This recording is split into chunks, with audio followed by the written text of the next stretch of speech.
Hello student, success coaching classes में आपका स्वागत है। यदि आप चैनल में पहली बार आए हैं तो चैनल को सब्सक्राइब कर ले और बेल आइकन को ऑल में प्रेस कर ले ताकि आने वाले सभी वीडियो का नोटिफिकेशन टाइम पर मिल जाए। तो आज हम लोग डिस्कस करने वाले हैं क्लास 10th का मैथ का, जो आपका 31 अगस्त को वीकली टेस्ट होने वाला है। उसके लिए हमारा वीडियो का सेट 1 होने वाला है। तो चलिए, हम लोग वीडियो बहुत ही ज़्यादा इंपॉर्टेंट होने वाला है, तो वीडियो को हम लोग आगे स्टार्ट करते हैं। तो हमारा ये चैप्टर का नाम है 2 चर वाले रैखिक समीकरण है। 2 चर वाले रैखिक समीकरण। इसका देखिए, आपको जो रूप क्या होता है, a1x plus b1y plus c1 बराबर 0, और दूसरा क्या होता है a2x plus b2y plus c2 बराबर 0। क्लियर है? तो हो गया। इसमें a1 b1 और a2 और b2 कभी भी शून्य नहीं होता है। ठीक है, इस रूप में इसका क्या है, व्यापक रूप होता है। इसमें बोल रहा 2 चर वाला रैखिक समीकरण। देखिए, x एगो चर है और y एगो चर है। 2 चर वाला रैखिक समीकरण का मतलब क्या, पावर 1 होना चाहिए। अब देखिए, इसमें कुछ कंडीशन है। इस कंडीशन को आपको याद होना बहुत ज़रूरी है। a1/a2 not equal to b1/b2 अगर हो तो अद्वितीय हल होगा या केवल एक हल होगा, और क्या होगा, संगत होगा स्थिति में, और प्रतिच्छेदी करते हुए रेखा होगा।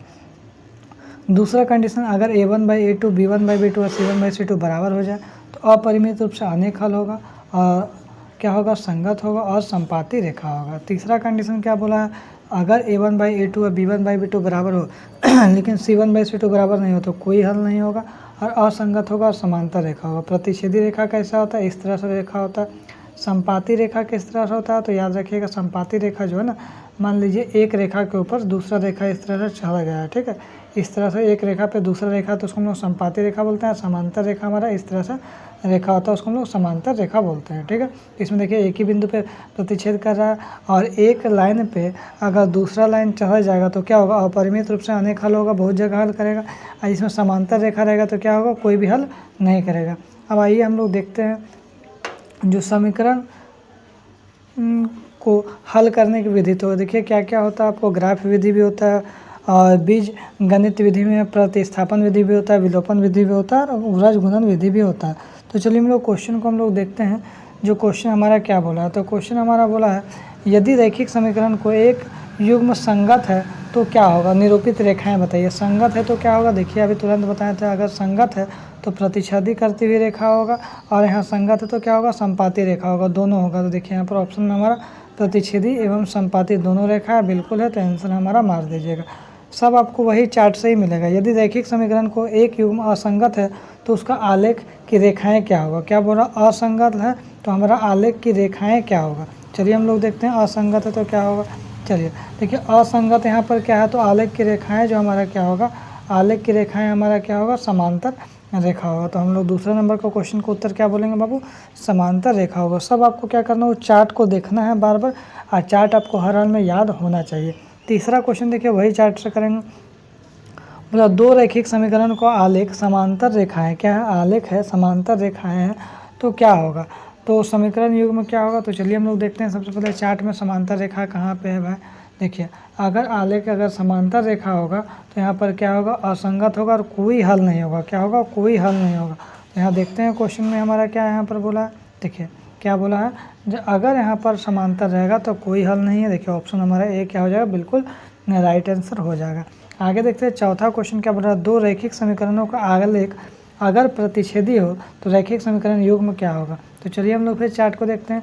बोल रहा है कि अगर 2 जो ग्राफ है उसका क्या प्रतिच्छेदी करते हुए अगर रेखा मिला तो हमारा क्या होगा, स्थिति संगत होगा, और गणित निरूपण क्या होगा, अद्वितीय होगा, या हमारा केवल एक हल होगा। तो चलिए हम लोग क्वेश्चन को हम लोग देखते हैं। तो क्वेश्चन यहाँ क्या बोल रहा है, प्रतिच्छेदी रेखा अगर यहाँ पर है तो केवल एक हल होगा या तो अद्वितीय हल होगा। क्या होगा, अद्वितीय हल होगा। देखिए यहाँ पर लिखा भी है आपको अद्वितीय हल।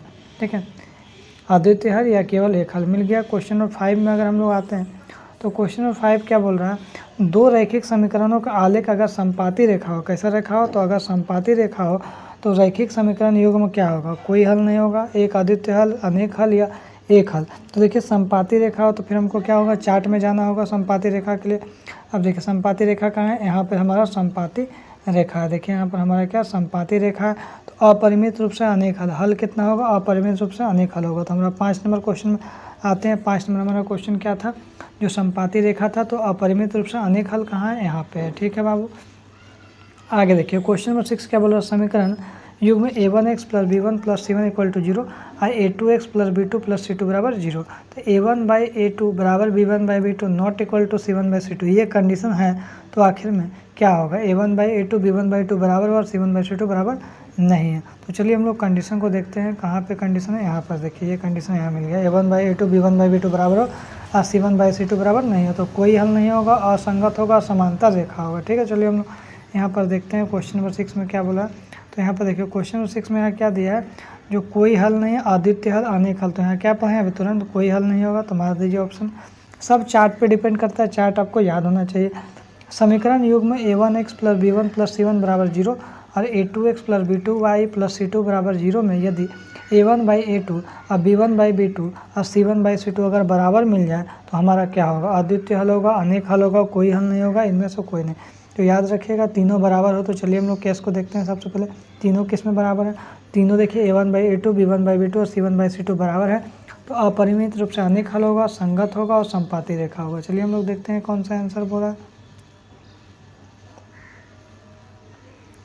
तो यहाँ क्या हो जाएगा, अपरिमित रूप से अनेक हल है। देखिए हमारा ऑप्शन मिल गया, अपरिमित रूप से अनेक हल। आगे देखते हैं क्वेश्चन 8 क्या बोल रहा है। समीकरण व युग में a1x plus b1 plus c1 b1 by plus c1 बराबर 0, a2x plus b2 by plus c2 बराबर 0। तो यदि a1 by a2 not equal to b1 by b2 हो तो क्या होगा, अद्वितीय हल होगा, अनेक हल होगा, कोई हल नहीं होगा, दो हल होगा। देखिए अब यहाँ पर क्या बोला है, ये हमारा पहला केस लागू होगा। ये a1 बाई a2 और not equal to b1 by b2 अगर हो तो क्या होगा, अद्वितीय हल होगा, क्या होगा, या प्रतिच्छेदी करती हुई रेखा होगा, संगत होगा।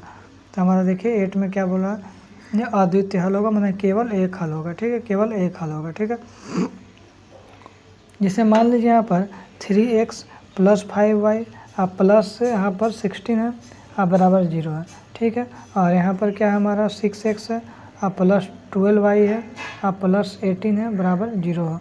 ठीक है, तो इसको हम लोग किसको क्या बोलते हैं, देखिए ये वाला जो हमारा क्या है a1 हो जाता है, ये वाला हमारा क्या होता है b1 हो जाता है, ये वाला मेरा क्या होता है c1, ये x के आगे वाला ये क्या होता है मेरा a2 होता है, ये क्या होता है मेरा b2 होता है, ये क्या होता है मेरा c2 होता है। यही समझ लीजिए a1 b1 c1 a2 b2 c2 होता है। ऐसे को हम लोग क्या करते हैं, चेक करते हैं भैया कैसा है a1 बाई a2 और b1 बाई b2, ऐसे इस तरह से चेक करते हैं a1 बाई a2 बराबर b1 बाई b2 वैल्यू रख के, अगर जैसा होता है उसी के अनुसार हम लोग काम करते हैं। तो 8 हो गया।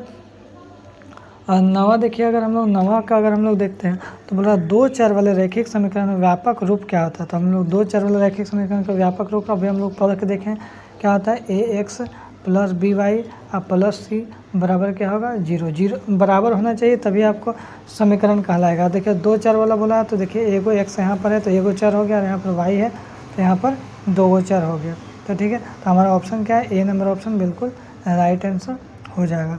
आगे देखिए 10 नंबर क्वेश्चन जो बोला है, 10 नंबर हमारा क्या बोला, जो एक चर में रैखिक समीकरण का व्यापक रूप होगा, एक चर में अगर बोलेगा तो एक चर में अगर बोलेंगे तो हमारा क्या आंसर हो जाएगा, A X plus B equal to 0 हमारा आंसर हो जाएगा।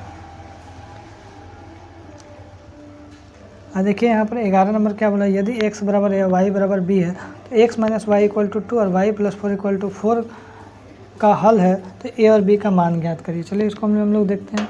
देखिए x minus y equal to 2 है ना, x minus y equal to 2, x के जगह हम लोग क्या रखने बोला है, a रखने बोला है, और y के जगह क्या रखने बोला है, b रखने बोला। तो a minus b equal to 2 हो जाएगा ना, क्योंकि देखिए x minus y equal to 2 है, x के जगह क्या रखना है, a रखना है, और y की जगह क्या रखना है, b रखना।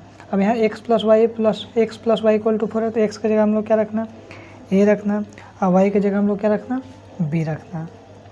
अब बराबर क्या हो जाएगा, 4 हो जाएगा। ठीक, अब यहाँ एक लाइन खींचेंगे। देखिए अब यहाँ पर हमारा क्या हो गया, ये देखो ऑपोजिट साइन है, b भी पूरा कट गया तो हमारा क्या हो जाएगा 2a बराबर हमारा क्या हो जाएगा 4 2 6 हो जाएगा। तो a का मान हमारा क्या निकल जाएगा 6/2, a का मान हमारा 3 निकल गया। ठीक है, अब a का मान जो है कोई भी एक समीकरण में डाल दिए, हमारा समीकरण 1 है या हमारा समीकरण 2 है।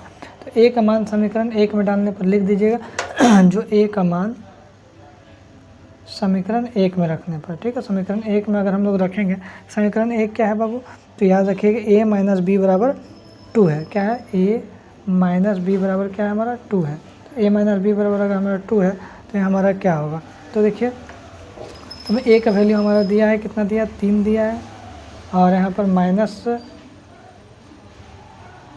b इक्वल टू क्या हो जाएगा 2 हो जाएगा ना।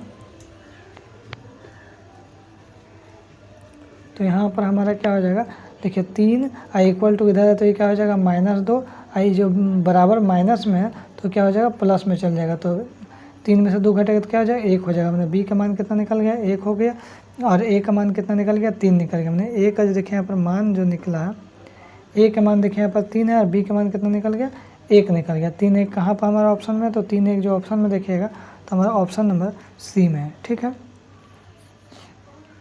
तो इसमें 11 क्वेश्चन रखते हैं और इसी टाइप के देखिए टोटल क्वेश्चन बनने वाला है। 12 में देखिए एक्स का मान है, वाई का मान क्या है बी है, तो x plus y equal to 14 और x minus y equal to 4, a और बी का मान ज्ञात करना है। तो ये आप खुद से बना लीजिएगा, उसके बाद हम नेक्स्ट वीडियो में आएंगे तो और भी क्वेश्चन करवाएंगे। ठीक है, सेम क्वेश्चन है, एक्स की जगह x plus y equal to 14 है ना, तो आपको क्या करना है एक्स की जगह हम लोग क्या रखेंगे तो ए रख देंगे और वाई की जगह क्या रखेंगे बी रखेंगे, तो ए प्लस बी बराबर 14 हो जाएगा।